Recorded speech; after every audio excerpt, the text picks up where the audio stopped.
Good morning children. This is Hindi language of third assignment. आज हम लोग Hindi language में निबंध लेखन के बारे में पढ़ेंगे।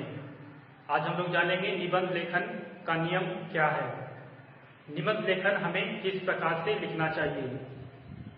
तो सबसे पहले किसी भी निबंध को लिखने से पहले हमें पता होना चाहिए कि निबंध क्या है, निबंध का अर्थ क्या है।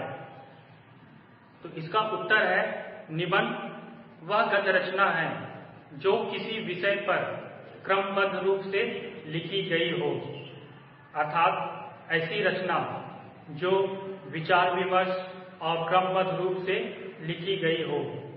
विचार विमर्श जिसका मतलब है सोच समझकर विचार करके लिखा गया, और क्रमबद्ध का मतलब है शब्दों को सही क्रम में सजाकर लिखा गया।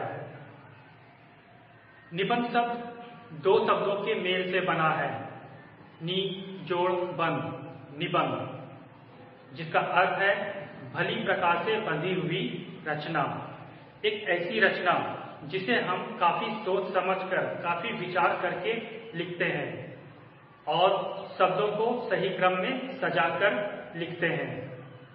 अब हम लोग जानेंगे निबंध किस प्रकार से लिखा जाता है, निबंध लिखने के नियम क्या है। तो जब भी हम किसी निबंध को लिखते हैं तो उस निबंध को हम लोग 3 भागों में बांटकर लिखते हैं। वो भाग कौन कौन से हैं? प्रस्तावना, मध्य भाग और उपसंहार।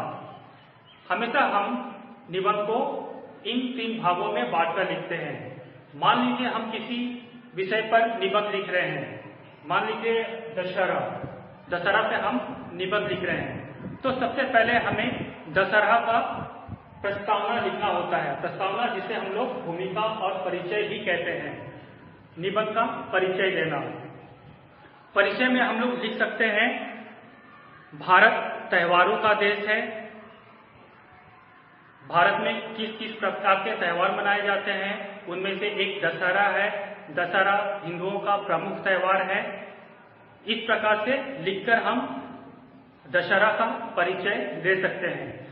परिचय देने के बाद फिर हम नेक्स्ट पॉइंट में आते हैं, मध्य भाग, जिसे हम लोग मुख्य भाग भी कहते हैं। मुख्य भाग यह निबंध का सबसे खास भाग होता है। मुख्य भाग में हम लोग लिख सकते हैं दशहरा कब और कैसे मनाया जाता है, विभिन्न राज्यों में दशहरा किस प्रकार से मनाए जाते हैं। जैसे विभिन्न राज्यों में विभिन्न प्रकार के पंडाल लगाए जाते हैं, उन पंडालों में मूर्तियां बैठाई जाती है, विभिन्न प्रकार के मेला लगाए जाते हैं। इस प्रकार से लिखकर हम मुख्य भाग को पूरा करते हैं।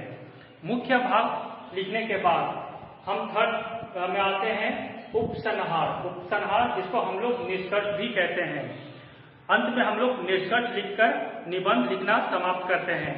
निष्कर्ष में हम लोग लिख सकते हैं, दशहरा पर्व को हमें किस प्रकार से मनाना चाहिए। इस प्रकार से लिखकर हम उसका निष्कर्ष निकालते हैं। तो आप लोग समझ गए होंगे कि अब निबंध किस प्रकार से लिखा जाता है, निबंध को कितने भागों में बांटकर लिखा जाता है। निबंध हमेशा 3 भागों में बांटकर लिखा जाता है। पहला है प्रस्तावना मतलब परिचय, दूसरा है मध्य भाग मतलब निबंध का मुख्य भाग, और उपसंहार मतलब अंत में उसका निष्कर्ष लिखना होता है। अब सेम इसी टॉपिक पर आपके लिए होमवर्क है, दशहरा पे ही आप लोगों को एक निबंध लिखना है अपने कॉपी में। इसे आप लोग अपने कॉपी में पूरा करेंगे। Thank you children.